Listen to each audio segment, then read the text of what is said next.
Hi friends, నేను మీ జగదీష్. మీరు చూస్తున్నారు JD electricals YouTube channel. Friends, ఈరోజు అయితే మనం 6 ఫీట్ ఎర్త్ రాడ్ అనేది ఎలా వేయాలనేది కంప్లీట్ వీడియో అయితే ఈ వీడియోలో తెలుసుకోబోతున్నాం కంప్లీట్గా. ఓకే ఫ్రెండ్స్, దీనికి కావాల్సిన మెటీరియల్స్ మనకి ఏంటంటే, మనకి మెయిన్గా బొగ్గు ఉండాలి, అలాగే ఉప్పు ఉండాలి, దాంతోపాటుగా ఇసుక అన్నది ఉండాలి. ఈ మూడు కంబైన్డ్గా మిక్స్ అవ్వడానికి వాటర్ కూడా ఉండాలి.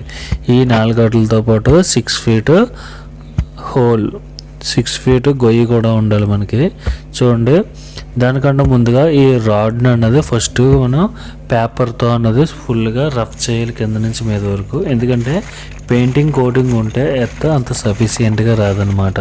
సో ఏంటంటే ఫస్ట్ అయితే మనం పేపర్తో శుభ్రంగా కింద నుంచి మీద వరకు పెయింటింగ్ అనేది రఫ్ చేస్తే అప్పుడు ఆ 6 ఫీట్ రాడ్ని మనం 6 ఫీట్ హోల్ ఉంది కదా అందులోకి డిప్ చేసాం. బాగా డిప్ చేసిన తర్వాత ఫస్ట్ బొగ్గు వేసుకుని, తర్వాత దానికి తగినంతగా ఉప్పేసి, తర్వాత కొంచెం ఇసుకేసి, తర్వాత వాటర్ వేసుకోవాలి. ఇలాగ లేయర్ టు లేయర్ కింద వేసుకోవాలన్నమాట.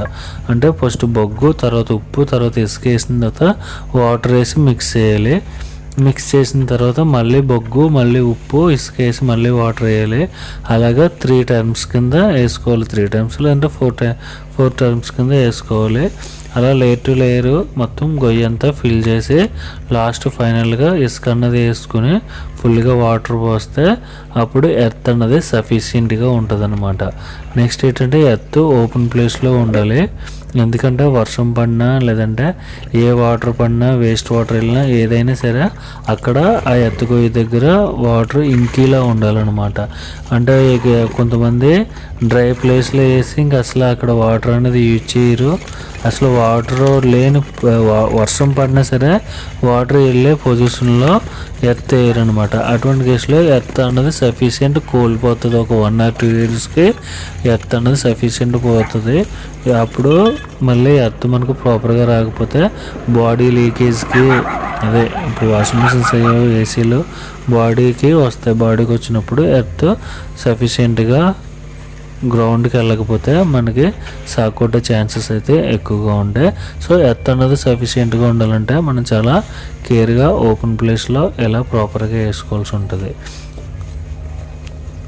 ఓకే ఫ్రెండ్స్, చూస్తున్నారు కదా, నేను లేయర్ టు లేయర్గా ఒకరితో ఫస్ట్ బొగ్గు, తర్వాత ఉప్పు, తర్వాత ఇసుక వేసుకుని మళ్ళీ వాటర్ మిక్స్ చేసి అలా కంటిన్యూస్గా చేస్తున్నాను. ఎందుకంటే ఇలా చేయడం వల్ల బొగ్గు, ఉప్పు, ఇసుక ఈ 3 కూడా వాటర్ని స్టోరేజ్ చేయగలే క్యాపబిలిటీ వీటికి ఉంటుంది అనమాట. అందువల్ల ఇప్పుడు మనం వేసిన వాటర్ చాలా రోజులు నిలవ ఉండడానికి చాలా ఆస్కారం అయితే ఉంటుంది. ఎందుకంటే ఇవి వాటర్ అనేది చెమ్మ పీల్చుకుంటుంది తప్ప డ్రై చేయవు.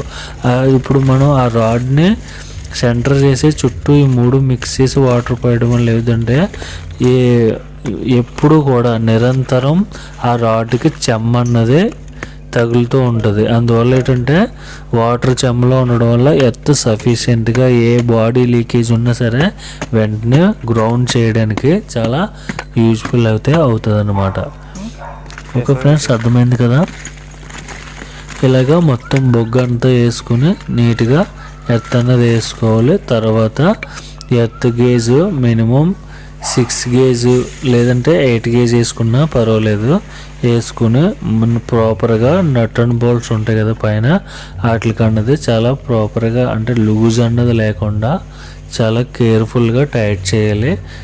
ఎందుకంటే అక్కడ లూజ్ ఏర్పడిందంటే సంథింగ్ యానిమల్స్, కుక్కలు, గేదెలు అటువంటి ఏమన్నా ఆ ఎత్త బిట్ల దగ్గరికి వెళ్ళినప్పుడు ఏమాత్రం ఎత్త వైర్ కట్ అయింది అనుకోండి, కట్ అయితే మనం ఏసీ కానీ వాషింగ్ మిషన్ కానీ యూజ్ చేస్తే అక్కడ ఏదైనా బాడీ షార్ట్ అయినప్పుడు డైరెక్ట్గా ఆ ఎర్త్ అన్నది ఇక్కడికి వస్తుంది. ఎప్పుడైతే ఆ రాడ్కి కనెక్ట్ అయి ఉంటుందో అప్పుడు గ్రౌండ్ అయిపోద్ది కాబట్టి ప్రాబ్లం ఉండదు, చేయబెట్టినా ఏం కాదు. కానీ అక్కడ ఏ పొరపాటున లూజ్ కనెక్షన్ ఉన్నా, కటింగ్ అయినా, ఆ రివర్స్ వచ్చిన పేస్, అదే లీకేజ్ కరెంట్ ఏదైతే ఉందో అది అక్కడితో ఆ వైర్కి కనెక్ట్ అయి ఉండిపోతుంది. ఎప్పుడైతే గ్రౌండ్కి ఈ ఎర్త్ రాడ్ కనెక్ట్ అయిందో అప్పుడే గ్రౌండ్ అవుద్ది. హెవీ కరెంట్ డ్రా చేస్తే కనుక ఎంసీబీ ట్రిప్ అవుతుంది, లేదంటే ఫీజ్ అన్నది బ్రోకన్, అది ఫీజ్ అన్నది బ్రేక్ అవుతుంది. ఎప్పుడైతే కనెక్షన్ అన్నది కరెక్ట్గా ప్రాపర్గా లేదో ఆ ఎర్త్ రాడ్ వరకు వెళ్తుంది, బట్ ఎర్త్ రాడ్ దగ్గర కనెక్షన్ టైట్గా లేకపోతే గ్రౌండ్ అవ్వదు. అటువంటప్పుడు కుక్కలు కానీ వర్షం పడినప్పుడు గేదెలు అవి డెత్ అయ్యే అవకాశాలు కూడా ఉంటాయి. సో చాలా ప్రాపర్గా ఎర్త్ కనెక్షన్ అన్నది ఇచ్చుకోవాలి. ఇక్కడ అసలు లూజ్ లేకుండా కటన్ ప్లేయరు అలాగే అడ్జస్టబుల్ స్పానర్ అయితే స్పానర్ ఏదైనా సరే ఫుల్ టైట్ చేసి దానికి రింగ్లా చుట్టాలన్నమాట. రింగ్లా చుట్టి అసలు ఊడిపోయే ఛాన్స్ లేకుండా చూసుకోవాలి.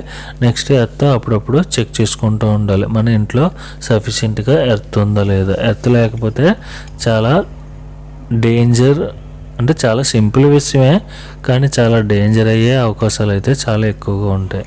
ఎందుకంటే బాడీ లీకేజ్ అయిందంటే కనుక తెలియకుండా అప్పుడు ఐరన్ బాక్స్లు అయ్యి చేతితో పట్టుకుంటే అవి చాలా రిస్క్ అనమాట. అదే బాడీకి వచ్చింది అనుకోండి, ఎర్త్ సఫిషియెంట్గా ఉంటే గ్రౌండ్ అయిపోయి హెవీ యాంప్స్ డ్రా అవుతుంది కాబట్టి వెంటనే ఎంసీబీ ఉంటే ఎంసీబీ ట్రిప్ అవుద్ది, లేదంటే షార్ట్ సర్క్యూట్ కింద ఫీజ్ అన్నది బ్రేక్ అయిపోతుంది. ఓకే ఫ్రెండ్స్, ఎర్త్ కోసం ఈ వీడియోలో అయితే చాలా మట్టుకు తెలుసుకున్నారని అనుకుంటున్నాను. మెయిన్ ఎర్త్ రాడ్ ఎలా వేయాలన్నది ఎంతవరకు తెలిసిందో తెలియదు, కానీ ఈ ఎర్త్ లేకపోతే ఏమవుద్ది అన్నది చాలా క్లియర్గా అయితే తెలుసుకున్నారని అనుకుంటున్నాను. ఓకే ఫ్రెండ్స్, వీడియో నచ్చితే లైక్ చేయండి, మన ఛానల్ని సపోర్ట్ చేసి అలాగే తెలియని వ్యక్తులకి షేర్ చేస్తారని మనస్ఫూర్తిగా కోరుకుంటున్నాను. మన ఛానల్ని సబ్స్క్రైబ్ చేసి కొంచెం సపోర్ట్ చేయండి ఫ్రెండ్స్, ఎందుకంటే మన ఛానల్ని సబ్స్క్రైబ్ చేయకుండా చాలామంది చూస్తున్నారు. దయచేసి సబ్స్క్రైబ్ చేసుకోండి. Thank you.